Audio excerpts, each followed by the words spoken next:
राज्य सरकारची मुख्यमंत्री माझी लाडकी बहीण योजना अनेक महिलांसाठी आधार ठरत असली तरी लाभ वितरणातील तांत्रिक अटींमुळे काही लाभार्थ्यांना अडचणींचा सामना करावा लागत आहे। या योजनेअंतर्गत पात्र महिलांना दरमहा 1,500 रुपयांची आर्थिक मदत दिली जाते। महिलांना स्वावलंबी बनवणे आणि कुटुंबाच्या खर्चाला हातभार लावणे हा या उपक्रमामागील मुख्य उद्देश आहे।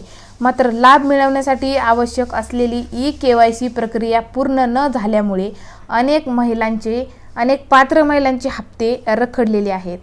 सरकारने बनावट अर्ज रोखण्यासाठी आणि लाभ योग्य व्यक्तीपर्यंत पोहोचवण्यासाठी ई-केवायसी प्रक्रिया अनिवार्य केली आहे। या प्रक्रियेत आधार क्रमांक, बँक खाते आणि मोबाईल क्रमांकाची खातरजमा केली जाते, परंतु ग्रामीण भागात इंटरनेट सुविधा नसणे, तांत्रिक अडथळे, आधार आणि बँक खात्याची जोडणी न झालेली असणे, तसेच संदेश क्रमांक मिळवण्यात येणारे अडथळे यामुळे अनेक महिलांना प्रक्रिया पूर्ण करताच आलेली नाही।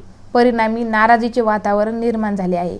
या पार्श्वभूमीवर सरकारने ई-केवायसी पूर्ण करण्यासाठी मुदतवाढ देण्याचा निर्णय घेतला असून आता ही अंतिम तारीख 31 मार्च 2026 पर्यंत वाढवण्यात आलेली आहे। दरम्यान ज्या महिलांनी पडताळणी प्रक्रिया पूर्ण केली आहे त्यांचे रखडलेले हप्ते लगेचच खात्यात जमा होतील का, असा प्रश्न उपस्थित केला जात आहे।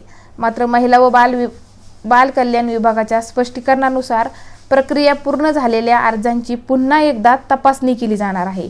अंतिम मान्यता मिळाल्यानंतरच थकबाकीचे हप्ते जमा केले जातील।